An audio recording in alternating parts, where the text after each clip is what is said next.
ఇంకో పక్క దిత్వా తుఫాన్ అంటే ఇప్పుడు జరుగుతాను, లాస్ట్ ఫ్యూ డేస్ నుంచి దిత్వా తుఫాను చూస్తూ ఉన్నాం.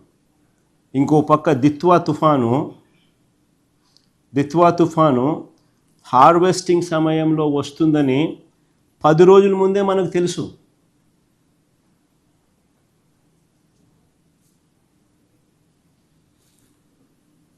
కోసిన పంట కళాల మీదే ఉందని తెలుసు.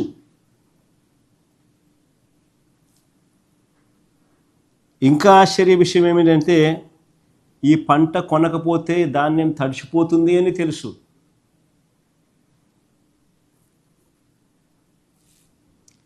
రైతులు ఇప్పుడే దెబ్బతిని ఉండారు. ఈ ధాన్యం మనం కొనుగోలు చేయకపోతే రైతులు ఇంకా నష్టపోతారు అని కూడా తెలుసు. కానీ చంద్రబాబు గారు మాత్రం చోద్యం చూస్తూనే ఉన్నారే తప్ప రైతులను ఆదుకునే కార్యక్రమం ఎక్కడా జరగలేదు.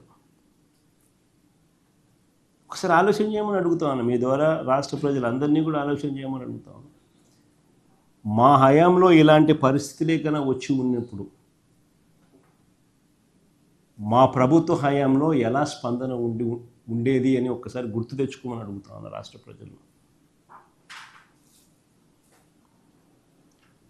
వార్ ఫుటింగ్ బేసిస్ మీద మొత్తం యంత్రాంగం అంతా పనిచేసి ఉండేది. వెంటనే గన్నీ బ్యాగ్స్, వెంటనే వాటి మీద సప్లై అయి ఉండేది. లాజిస్టిక్స్ కోసం లారీలు వెంటనే రంగంలోకి దిగి ఉండేటివి.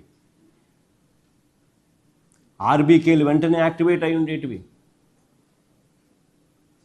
పంట కొనుగోలు వర్షానికన్నా మునిపే టక టక టక టక టక టక కొనుగోలు చేస్తుండేవాళ్ళు. ఈ గతంలో జరిగాయి.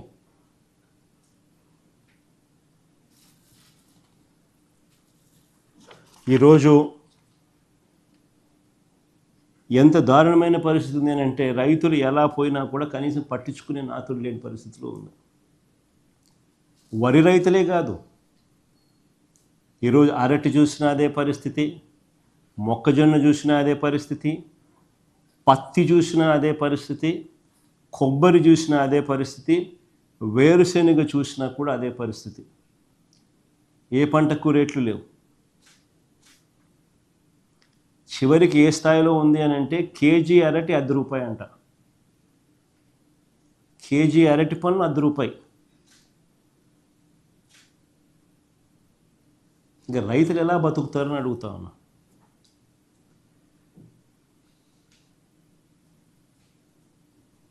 ఇంతటి ఘోరంగా పాలన సాగుతూ ఉంది. అదే ఒకసారి గతంలో మా ప్రభుత్వ హయాంలో ఒకసారి పాలనను గుర్తు తెచ్చుకుంటే ఇలాంటి పరిస్థితులు, ఇలాంటి సందర్భాలలో వైఎస్ఆర్సీపీ ప్రభుత్వ హయాంలో గతంలో అప్పట్లో అరటి, చీనీ రైతుల కోసం ఏకంగా ప్రత్యేక రైళ్లు నడిపాం. అనంతపురం నుంచి ఢిల్లీకి, తాడిపత్రి నుంచి ముంబైకి, నంద్యాల కర్నూలు నుంచి గజియాబాద్కు, లక్నోకు ప్రత్యేక రైళ్లు నడిచినాయి. దీనివల్ల రైతులకు దళారీ బెడద తప్పింది. రవాణా ఖర్చు దాదాపు 40% తగ్గింది. ఎక్స్పోర్ట్స్ సైతం పెద్ద ఎత్తున అవైలబిలిటీలోకి వచ్చింది. మా ప్రభుత్వం రాకమునుపు అరటి ఎక్స్పోర్ట్స్ 23,000 టన్స్ ఉంటే మా ప్రభుత్వం 23-24కి వచ్చేసరికి 3 లక్షల టన్నుల ఎక్స్పోర్ట్స్ అరటి. ఇది ఎక్కడ 23,000, ఎక్కడ 3 లక్షల టన్నులు. ఎక్స్పోర్ట్స్ సైతం పెద్ద ఎత్తున అవైలబిలిటీలోకి తీసుకొచ్చినాం. రైతులకు అదనంగా 20-40% రేట్లు పెరిగాయి. మరి ఈ ప్రభుత్వం ఏం చేస్తూ ఉందని అడుగుతాను. చంద్రబాబు నాయుడు అనే వ్యక్తి ఏం చేస్తూ ఉన్నాడని అడుగుతా ఉన్నా. నిద్రపోతున్నాడా?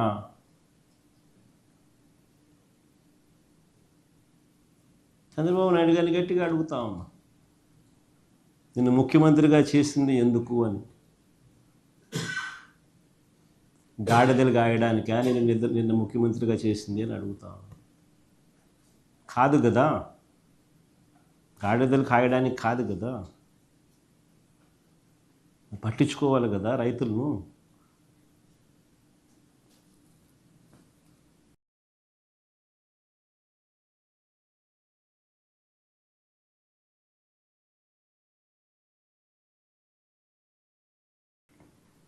చివరిగా చంద్రబాబు నాయుడు గారి ప్రభుత్వాన్ని చూస్తే బాధ ఎక్కడ అనిపిస్తుందంటే 600 టన్నుల కోల్డ్ స్టోరేజ్ మా హయాంలో ప్రారంభోత్సవం చేసినాం. ఆ కోల్డ్ స్టోరేజ్ ఆపరేషన్లో లేదు, కరెంటు బిల్లులు ఖర్చు అవుతాయని. That is the flight of farmers. ఈరోజు ఆంధ్ర రాష్ట్రంలో రైతుల పరిస్థితి అంత దయనీయంగా ఉంది.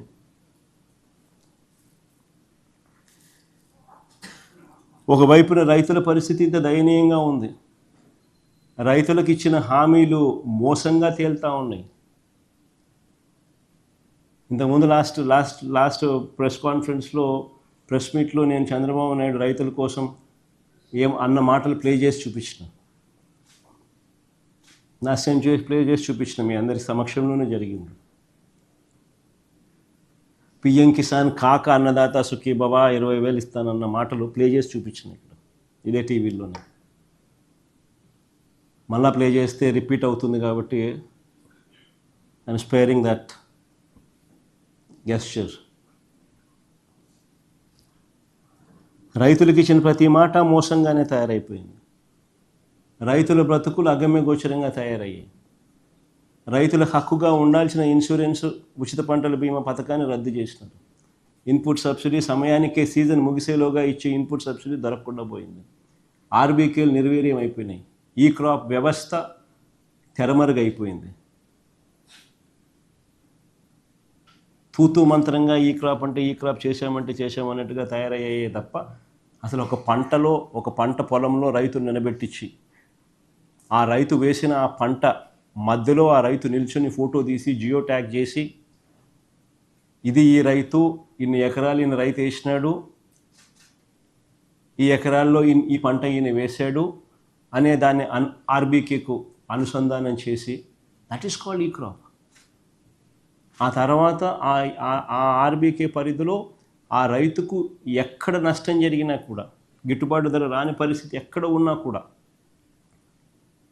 ఆర్బీకేలో ఒక పోస్టర్ ఉండేది, ప్రతి పంటకు ఇది గిట్టుబాటు ధరలని, ఈ పంటకి ఇది గిట్టుబాటు. ఎక్కడైనా అటువంటి గిట్టుబాటు ధర రాని పరిస్థితి ఎక్కడైనా ఉంటే వెంటనే ఆర్బీకే యాక్టివేట్ అయ్యేది.